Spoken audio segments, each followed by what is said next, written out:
When we talk about the history of Islam in Pakistan, we're not just talking about a few hundred years. We're talking about a legacy that spans over 1,000 years, long before Pakistan was ever a country.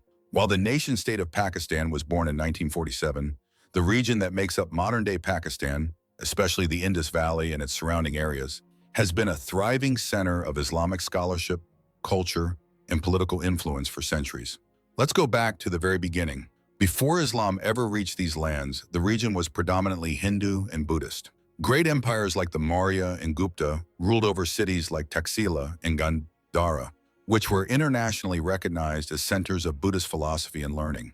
This land had always been a crossroads of civilizations, but everything began to change in the 8th century. In the year 711 CE, a young Umayyad general named Muhammad bin Qasim sailed into Sindh, in what is now southeastern Pakistan. He came not with chaos, but with structure. After defeating Raja Dahir, the Hindu ruler of Sindh, Muhammad bin Qasim established Islamic rule, marking the beginning of Islam's formal presence in the Indian subcontinent. But what's remarkable is that his rule wasn't marked by widespread force or oppression.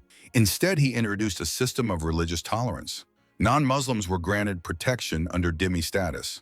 Local elites were integrated rather than eliminated. And rather than forcing conversions, the process of Islamization happened slowly through trade, intermarriage, and gradual cultural integration. This early experience set a precedent. Islam here would grow through interaction, not imposition. But if one movement truly transformed the spiritual landscape of Pakistan, it was the Sufi movement. From the 11th to the 16th centuries, Sufi saints spread across the region, preaching not only the message of Islam, but also values of love, compassion, and equality. Figures like Dada Ganj Bakhsh in Lahore, Shahbaz Qalandar in Sehwan, Bahauddin Zakaria in Multan, and Bulleh Shah in Punjab became household names. Their shrines are still visited today by millions, Muslim and non-Muslim alike. Their teachings resonated with ordinary people, especially those from lower castes and marginalized communities. The Sufi lodges, or khanqahs, became places of spiritual refuge, social service, and communal harmony. In a region historically divided by caste and hierarchy, the Sufi message of universal human dignity left a lasting mark. Meanwhile, larger political forces were shaping the landscape. The Delhi Sultanate, and later the Mughal Empire, extended their rule over much of South Asia, including what is now Pakistan. These Muslim empires ushered in an age of flourishing Islamic art, architecture, and literature. Under their rule, Persian, and later Urdu, became the languages of the elite. Mosques, madrasas, and palaces dotted the cities. Religious tolerance varied depending on the ruler. While early Mughals like Akbar promoted syncretism and dialogue, later rulers like Aurangzeb enforced a stricter version of Sunni Islam. But across these centuries, one thing remained constant. Islam became woven into the region's political and cultural DNA. Then came the British. During the colonial era, from the mid-19th to the early 20th century, Muslims in the subcontinent faced a new kind of challenge: European domination, both political and ideological. In response, a new generation of Muslim thinkers and reformers emerged. Sir Syed Ahmad Khan, through the Aligarh movement, called for modern education and cooperation with the British while preserving Muslim identity. Allama Iqbal, the philosopher-poet, envisioned a separate homeland for Muslims where Islamic values could thrive. Maulana Maududi founded Jamaat-e-Islami, focusing on returning to a purer, more Quranic interpretation of Islam. These thinkers were not just resisting colonialism, they were redefining what it meant to be a Muslim in modern times. This ideological groundwork laid the foundation for the Pakistan movement. As British rule began to unravel, Muslim leaders led by Muhammad Ali Jinnah and the All India Muslim League advocated for a separate homeland. Their reasoning was clear. Muslims and Hindus, despite centuries of coexistence, had distinct religious, cultural, and legal traditions. Thus, in 1947, Pakistan was born, founded on the two-nation theory. While envisioned as a secular state with Islamic values, over time, religion gained a more central role in politics, law, and national identity. Today, Pakistan is officially known as the Islamic Republic of Pakistan. Islam shapes public life in countless ways, from national holidays and educational curriculum to court laws and daily routines. Islamic political parties, though diverse in their ideologies, play a significant role in national discourse. And yet, this Islamic identity continues to evolve, influenced by history, theology, and the challenges of the modern world. So when we talk about Islam in Pakistan, we're talking about a thousand-year journey. From the early days of Muhammad bin Qasim, to the spiritual revolution of the Sufis, to the rise of Muslim empires, to the resistance of reformers under British rule, to the very creation of Pakistan itself, Islam has not just been a religion here. It's been a guiding force, a source of unity, of resistance, of identity, and of transformation. And that journey is still ongoing. Now that we've looked at how Islam arrived and spread across what is now Pakistan, let's talk about what the Muslim population in Pakistan looks like today. Islam isn't just the dominant religion in Pakistan, it's the heartbeat of the nation. According to the most recent data, an overwhelming 96.35% of the country's population identifies as Muslim. That's roughly 231.7 million people out of a total population of about 240.5 million. In other words, nearly every second person you meet on the streets of Pakistan is a Muslim, and Islamic culture influences everything from daily life to national policy. But within this vast Muslim majority, there's important diversity, particularly when we look at Islamic sects. The majority of Muslims in Pakistan are Sunni, making up between 80 to 90% of the Muslim population. And most of these Sunni Muslims follow the Hanafi school of jurisprudence, which is one of the four major schools of Sunni Islamic law. Within this Hanafi tradition, there are two main movements that have shaped religious practice and thought in Pakistan: the Barelvi and the Deobandi schools. The Barelvi tradition is generally more inclusive of Sufi practices and the veneration of saints, while the Deobandi school is more orthodox and reformist in nature. In recent years, we've also seen the rise of a more literalist interpretation of Sunni Islam influenced by the Hanbali school, particularly through the Ali Hadith and Wahhabi movements coming from the Middle East. These interpretations tend to emphasize strict monotheism, reject practices like shrine visitation, and encourage a return to early Islamic principles. While still a minority among Sunnis in Pakistan, their influence has been growing, particularly in urban centers and among youth exposed to global Islamic trends. Now let's talk about the Shia Muslim community in Pakistan, which comprises an estimated 10 to 20% of the Muslim population. This makes Pakistan home to one of the largest Shia populations in the world, ranking third globally, right after Iran and India.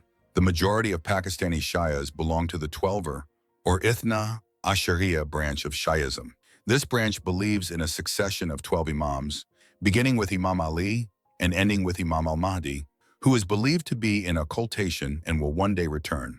In addition to Twelvers, Pakistan also has significant Ismaili communities. Among them are the Nizari Ismailis, who follow the spiritual leadership of the Aga Khan, as well as Musta'ali groups like the Dawoodi Bohras and Sulaymanis, known for their distinct cultural and religious traditions. These groups are not only religiously important, but also play significant roles in business, education, and philanthropy across the country. So while Islam is a unifying identity for the people of Pakistan, it is not a monolith. The country's Muslim population includes a rich mosaic of interpretations, practices, and communities. From Sunni Hanafi traditions to Shia Twelver theology, from rural Barelvi customs to urban Deobandi madrasas, from Sufi shrines to modern Islamist movements, Pakistan reflects the full spectrum of Islamic thought.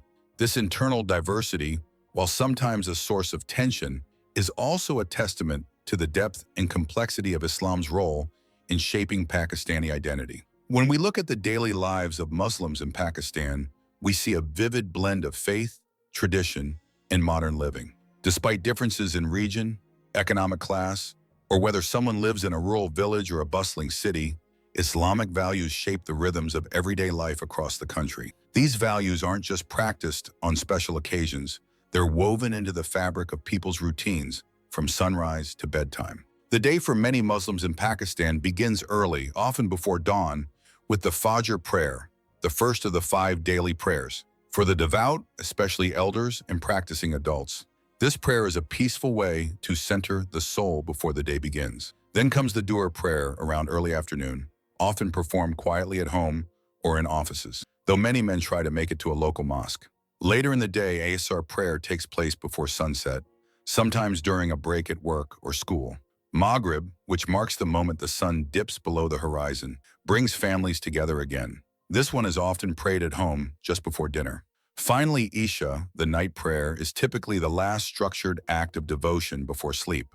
And on Fridays, things shift. Men are expected to attend the mosque for a special sermon and prayer known as Jumu'ah, a weekly gathering that holds deep spiritual and communal significance. Beyond prayer, Islamic and cultural traditions continue to guide the rhythm of the day. In the mornings, adults go to work or open their shops, while students head to school. Most schools begin the day with a Quran recitation or a short Islamic lesson, grounding education in spiritual awareness. Meanwhile, homemakers, often women, start preparing meals, tending to housework, and caring for children. In many homes, religious radio programs or television shows provide a constant background of spiritual reminders. By midday, lunch is often a shared family affair. Especially in rural areas, people take a rest during the hottest hours, what some call a traditional siesta. Then, as the evening draws in after the Maghrib prayer, neighborhoods come alive. Families might visit each other, gather for tea, go shopping at local markets, or sit on rooftops in cooler weather. It's a time for socializing, for reconnecting. As night falls, many families watch the news or tune in to religious programming, dramas, or talk shows. In more devout households, the evening may end with Quranic recitation or reflective prayer before bed. Food also reflects Islamic values. Halal dietary rules are universally followed, and eating pork or non-halal meat is not acceptable. During the holy month of Ramadan, everything changes. The entire day is restructured around fasting. People rise early before dawn for suhoor, the pre-fast meal, and break their fast with iftar at sunset. Work hours are often reduced. Schools may start later, and even television channels adjust their schedules to accommodate the spiritual atmosphere of the month. Education plays a major role in Islamic upbringing as well. Many children attend madrasas or Islamic schools, either full-time or after regular school hours. Here they learn to recite the Quran, memorize chapters, and study basic Islamic jurisprudence and ethics. Religious education is considered a key part of moral development, especially in households where tradition is held close. As for where Muslims live in Pakistan, the answer is quite literally everywhere.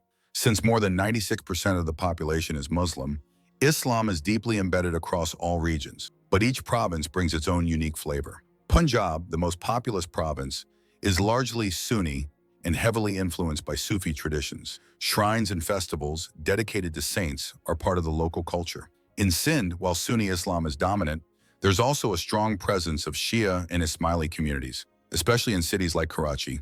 Khyber Pakhtunkhwa in the northwest is known for its conservative Sunni identity and its proud Pashtun tribal customs. Balochistan is more sparsely populated, but has a Sunni majority with a mix of Baloch and Pashtun traditions, and also some Shia Hazara communities in cities like Quetta.